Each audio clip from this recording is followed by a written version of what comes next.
பாவங்கள் யாவையும் கழுவி என்னை பரிசுத்தமாக்கின வல்ல இரத்தமே. பாவங்கள் யாவையும் கழுவி என்னை பரிசுத்தமாக்கின வல்ல இரத்தமே.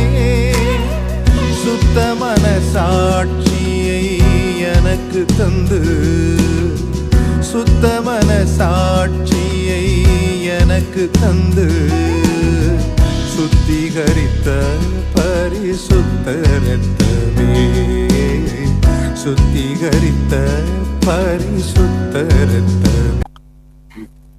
ஆண்டவராகிய இயேசு கிறிஸ்துவின் நாமத்தினாலே உங்கள் யாவருக்கும் அன்பின் வாழ்த்துக்கள். இந்த நாளிலும் கூட வாழ்வு கொடுக்கும் உணவு என்கிற இந்த நிகழ்ச்சியிலே உங்களை சந்திப்பதிலே மாபெரும் சந்தோஷம்.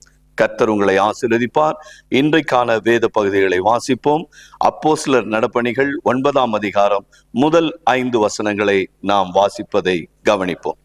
சவுல் என்பவன் இன்னும் கர்த்தருடைய சீசரை பயமுறுத்தி கொலை செய்யும்படி சீரிப் ஆசாரியரிடத்திற்கு போய், இந்த மார்க்கத்தாராகிய புருஷரையாகிலும் ஸ்திரீகளையாகிலும் தான் கண்டுபிடித்தால் அவர்களை கட்டி எருசலேமுக்கு கொண்டு வரும்படி தமஸ்கில் உள்ள ஜப ஆலயங்களுக்கு நிருபங்களை கேட்டு வாங்கினான்.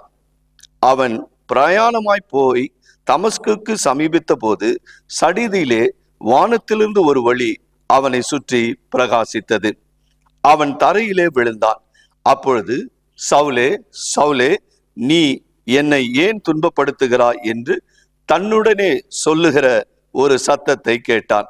அதற்கு அவன், ஆண்டவரே, நீர் யார் என்றான்.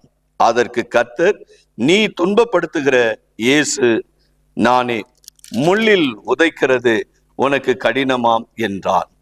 நாம் ஜெபிப்போம். அன்பின் ஆண்டவரே, எத்தனையோ பிள்ளைகள் ஆண்டவரே உம்முடைய நாமத்தின் மகத்துவங்களை அறியாமல் தகப்பனே உமக்கு விரோதமாய் செயல்பட்டாலும் கூட கர்த்தர் அவர்களை ரட்சிக்க வேண்டும், மீட்க வேண்டும், அவர்கள் குற்றங்களை குறைகளை மன்னிக்க வேண்டும் என்று சொல்லி நீர்தாமே மனதுருகி ஆண்டவரே ஒவ்வொரு பிள்ளைகளையும் சந்திக்கிறீர்.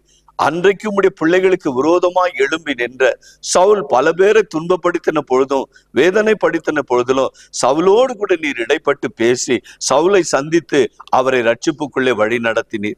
அதுபோல தகப்பனே, இன்றைக்கும் உமக்கு விரோதமாய் செயல்படுகிற பிள்ளைகள் யாராயிருந்தாலும் நீர் மனதுருகி அவர்கள் மேல் ஆண்டவரை கையை வைத்து அவர்கள் குற்றங்களை குறைகளை மன்னித்து அவர்களும் உம்முடைய வாழ்வு தரும் இந்த வார்த்தையிலே ஆண்டவரே நிலை கொண்டு உமக்கு சாட்சியாய் வாழ அவர்களை நீர் தெரிந்து கொள்ளுவீரா. நீர் அப்படி செய்கிறீர். உமக்கு நன்றி ராஜா. இந்த நாளிலும் அவர்கள் விரும்பி எதிர்பார்க்கிற நன்மையான ஈவுகளை அவர்களுக்கு தந்து அவர்களை வழி நடத்துவீராக. கண்ணீர் யாவையும் துடைப்பீராக. பலவீனங்களை முற்றிலும் மாற்றுவீராக. நோயை சுகமாக்குவீராக. ஆசீர்வதிங்க, பலப்படுத்துங்க. இயேசுவின் நாமத்தில் ஜெபிக்கிறோம் பிதாவே. ஆமேன், ஆமேன். Praise the Lord. God bless you all.